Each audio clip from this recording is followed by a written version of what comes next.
दोस्तों, हम सब सूर्यपुत्र शनिदेव से डरते हैं और सूर्यपुत्र कर्ण की वीरता के किस्से सुनते हैं। लेकिन क्या आपने कभी सूर्य के उस तीसरे बेटे का नाम सुना है जो इतना शक्तिशाली था कि उसके एक इशारे पर असुर कांप उठते थे? एक ऐसा देवता जिसे स्वयं भगवान विष्णु ने देवों का राजा बनाया, लेकिन आज उनका नाम इतिहास के पन्नों से लगभग मिट चुका है।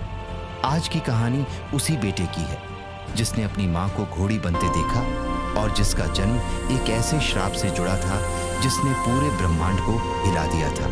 तैयार हो जाइए रेवंत की उस अनसुनी कहानी के लिए जो आपने शायद ही कभी सुनी हो। ये कहानी शुरू होती है उस समय से जब सूर्यदेव का तेज इतना प्रचंड था कि उनकी पत्नी संध्या उसे सहन नहीं कर पा रही थी। एक दिन उन्होंने एक बड़ा फैसला लिया। उन्होंने अपनी ही छाया को अपने स्थान पर छोड़ दिया और खुद घोड़ी का रूप धारण करके पृथ्वी पर तपस्या करने चले गए। जब सूर्यदेव को सच्चाई पता चली तो वे क्रोधित हो गए। उन्होंने भी घोड़े का रूप लिया और संध्या की तलाश में निकल पड़े। आखिरकार उत्तर कुरु के जंगलों में उनका मिलन हुआ। इसी अश्व रूप में उनके मिलन से जन्म हुआ अश्विनी कुमारों का, जो देवताओं के वैद्य बने, और फिर जन्म हुआ रेवंत का। अब कहानी में आता है सबसे चौंकाने वाला मोड़। एक बार रेवंत अपने पिता सूर्यदेव से मिलकर भगवान विष्णु के धाम वैकुंठ जा रहे थे। वे इतने तेजस्वी और सुंदर थे कि जो भी उन्हें देखता मोहित हो जाता।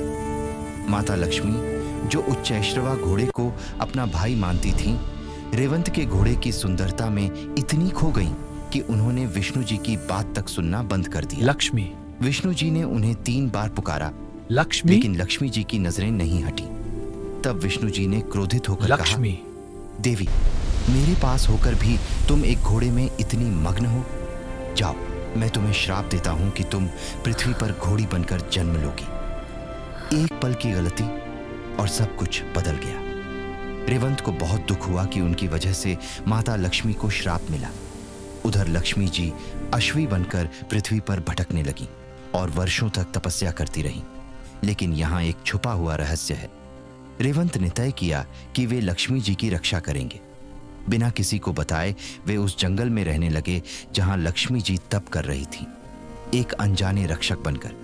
रेवंत सिर्फ सूर्यपुत्र नहीं थे, वे सूर्यमंडल के सबसे बड़े योद्धा थे। उन्हें गुह्यकों का राजा बनाया गया था।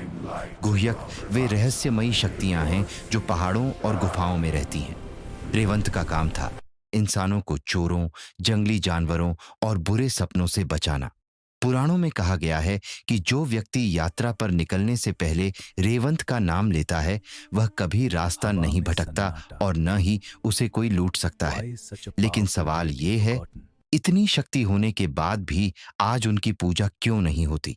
मध्यकाल तक राजस्थान और हिमाचल में रेवंत के मंदिर थे, लेकिन समय के साथ लोगों ने उन्हें सूर्य का ही एक रूप मान लिया और उनकी अलग पहचान धीरे धीरे खत्म हो गई।